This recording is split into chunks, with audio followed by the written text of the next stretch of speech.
Real manager of a handful of weeks. Yeah. Your idea to do the Q&A. Yeah. Great. Got to take the rest of the spoon. So obviously we had a few questions come in. So first one was from Matt. What's the realistic aim for the season, and why did you think the job was for you? Okay, well, the realistic aim for the season is promotion. Obviously, we want to get out of this league and into the Curran North. There's hurdles along the way to achieve that, obviously. And we need to just maintain a good set of players, a good squad of players, to be able to achieve that. And hopefully we're doing that as time, in the short time that we've been here. We've made a few adjustments to the team, and we've looked at how the lads can integrate into different positions and add their strengths rather than having just lads playing because that's where they think they should play. So we've tried to identify that, and it's looked a lot better, and the performances are showing that. So between now and the end of the season, the aim is to get that promotion. We've got to finish in the top two, hopefully top, but top two are the positions that are the ones that take you up. And the reason for me coming to Rhyl, the history of the club, the opportunity to go on a journey and a project with the club, and obviously I've been in the NPL for a good long time, and it was just a fresh start for myself and Ronnie. Perfect. When you're talking about integrating the players, has there been a bit of a challenge? Obviously, Perry's quite a popular manager, so has it been a challenge sort of trying to keep everyone on board? I know we've announced quite a lot that have stayed, and we've got to be really pleased with who stayed. Yeah, I mean, obviously there's been a lot of I suppose on the players front, and it hasn't been communicated to me, but I would imagine that there's been a fair few players that have looked and thought, who's this geezer coming in? I'm new to the Welsh system, I'm new to the Welsh area. So yeah, I can understand that. I can pretty much sort of guess that lads would have been fearful, but certainly asking questions. Am I going to stay here? Am I a fit? So yeah, there was that. But what we've had to do is we've had to very quickly find a structure, find a way that the team's comfortable to play, a plan.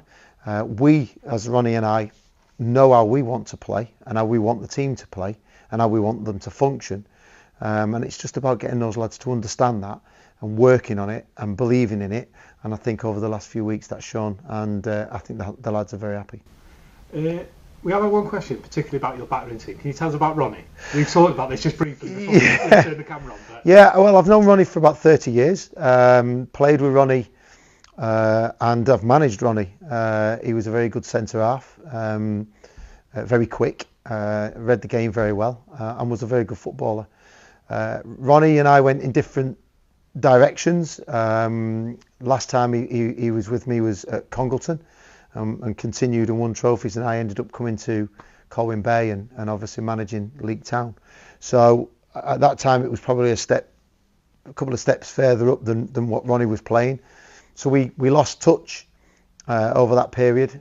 Obviously not, we spoke and stuff, but we lost touch footballing wise, and Ronnie then went off to do women's football, and was very successful with Wrexham and Stockport County, and he won a lot of trophies and was really well respected in the ladies' game, and it was only until I took the Hensford job that I sort of hooked him into the men's football, and here we are. Brilliant. Can you tell us a little bit about your background, where you started? I know you said you did a bit of youth football. Can you tell us a bit about that? Yeah, I mean, obviously I played sort of professionally before I broke my kneecap, and that finished my professional career at Portsmouth, and then I went to Gosport. I played conference football for them and Fareham, and then I left there. I was in the Royal Navy at the time. I left there and moved to Widnes. And then I sort of hooked up with Warrington Town, Runcorn, and then ended up playing a club called Dayton, who are very close to my heart. That's where I really enjoyed playing football and started my managerial journey really, with a gentleman called Rob Jones, who was fantastic for us. As a group of players, we were just a really good team of friends, as well as players, and I had some really good times there, and then moved on to Congleton. They were in a real desperate situation. I think they had something like 10 games to play, and they had to win 8 of them to stay in the league, and I went there and we won 9 of the games, and the manager previous to that had lost 14 on the bounce. So we went in and we sort of like kept them up, and then I think we finished runners up. Myself and Andy Lee was the managers at the time, and we finished runners up to FC United, who were obviously motoring through, and then I went to Leek Town, and they were bottom of the MPL Premier, and I did the same thing there. We kept them up.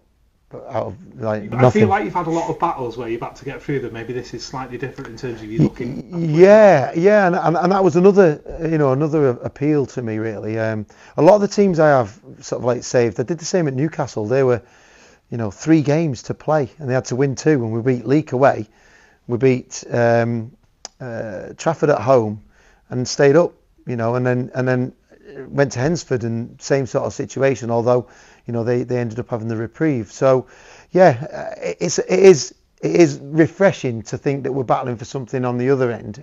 But at the same time, we've won leagues, and Warrington Town won leagues there, and we obviously managed at Colwyn Bay, and we've had success. Won Stafford Senior Cup and stuff like that. So I've had a very mixed bag. Yeah. But I've also coached at Manchester City with the youth there. So I've had a good schooling within the pro side of coaching, and in the schools and everything. So it's been fun, and I've really enjoyed it. Yeah. I mean, I could stand here all night telling you about different stories, but yeah, in the main, the non-league scene is where I really enjoy my managing. Good. Question from Robert. Firstly, thanks for the great start. It's been a joy to watch the team over the last few games. It's quite a nice comment. Yeah, no problem. One of his biggest concerns is commitment to the club. We appreciate you travel a few times a week from the northwest. Yeah. It can be a strain on family life. Are you committed to stay for a long tenure at Rhyl? Well, first and foremost, my wife is a real football fan. I met her when I was Real. Yeah, Rhyl. We met while I was Northwich Vic's manager, and she's always been the entire family of football lovers. And Matty, our son, he played as well at the same level. So we've been around football quite a lot, and she's a massive support to me with regards to football. She does come and watch the games. She hasn't been yet, but she's telling me she's going to come to the St Asaph game. So I think it's a big commitment for our lives, isn't it? It is. Yeah, it is. But we do talk about it, and I'll probably drive around the bend with it. But family-wise, like a parents, I mean, my father-in-law's been to at least 3 games already. So, family-wise, I've got a lot of support for it, and they back me all the way.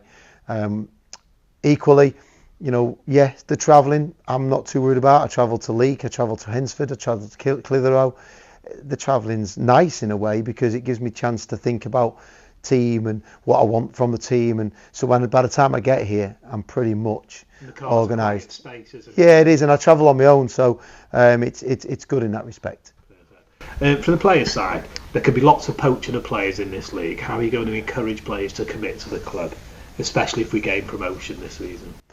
I think we've already answered that question in the social media network. We've already started that process of I'm 100% aware of the 1st of January where all the other teams are going to start thinking about, and the window opens for that month where they want to try and fill their pot. So we've already started the process of tying a lot of our players down, and we've already done that with Reece, the captain, and Tom Kemp, who we've now just installed as the vice captain of the club, which is fantastic. He's accepted that offer.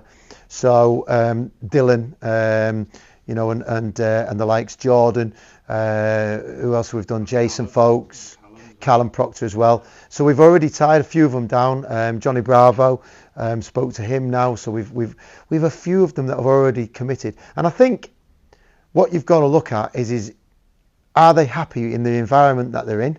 And if they are, and we're winning games, and they're enjoying training, and they're enjoying everything else, there's no reason for them to go anywhere, because if we do get promoted, they're going to be playing Cumberland North. So, yeah, I think we're okay, and we've brought in some very good players, which have complemented the pot that we've got now, and I think it's only going to look good. Perfect. Charlie's a young Rhyl fan. How long have you been working as a manager? How long you been working as a manager? He's got another question. Well, that's that one. I've been a manager now for roughly, I'd say, about 18 to 19 years. That's when I started. I think I went to Congleton in 2006 or even 5. So yeah, and I was at Dayton in 2003, 2004. So yeah, I took the reins at Dayton around that time in the Mid Cheshire League, and then I moved to Congleton. So yeah, it's about, I'd say it's touching 20 years now. Yeah. And then how do you keep your team motivated after a loss? Well, luckily for us, touch wood, we haven't yet. But it's I'm not a screamer and a shouter. I'm not that type of manager. I tend to look at reasons as to why we've lost, identify the areas that we can improve, talk to the lads after the game and in training about what happened in that previous match, then look forward to the match that we're playing and try and give them all the information about the opposition we're going to play against. And then hopefully we'll put right what we did wrong. And it's a learning curve. It's always a learning curve.